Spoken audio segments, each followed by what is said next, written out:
Tatlong uri ng nangungutang. Una, the see-through.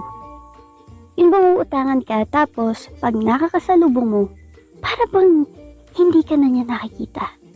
Para bang hindi na kayo magkakilala. Cancel! Utang naman! Bakit? Pogi ka? Charot lang. Magkano ba? 500 lang, friend! 500 lang pala eh. Buti may nadala akong 400. Kaya pala hindi ko pa nagagasta tong 300 eh. May paglalaanan pala tong 200. So, where is Sandan? A few weeks later. Aba, yung umutang sa akin ah. Di pa nagbabayad yun ah. Matawag nga. Friend! Naku, uy! Friend! Tumatagos ang tingin ng Hutix. He sees through me. See-through nga. Pangalawa, the salisi man. Yun bang sasabihin na, friend, pasalisi naman. Bigay ko rin sa katapusan. Tapos, hindi sinabi. Katapusan pala ng taon ibibigay. Friend, pasensya na. Medyo nagipit lang ng mga nakaraang araw. Ito na yung bayad. Nakaraang araw? Baka mga nakaraang buwan.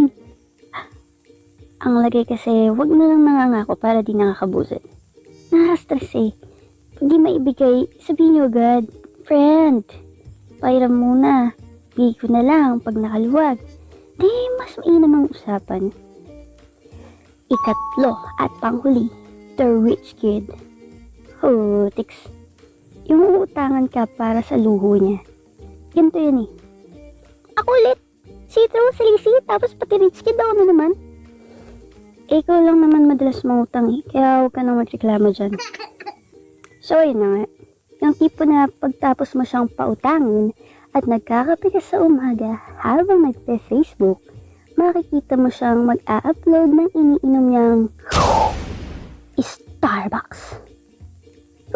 Tiks. Ako nagpautang, nasisiyan sa Nescafe. Tapos yung pinautang mo, naging Starbucks.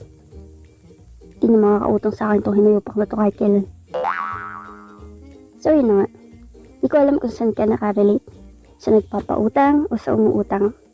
Pero di naman talaga may iwasan na magipit. Huwag na lang sanang sisinungaling, tsaka huwag na may pinamamansin. Iayos na natin usapan para mas maayos di resulta. At ito na nga nagtatapos yun mga katubs.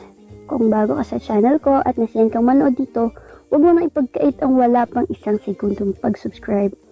Pakilala mo na rin ako sa mga friends mo para dumami na tayo at ma-approve na tayo at makapag-giveaway na tayo sa mga loyal subscribers!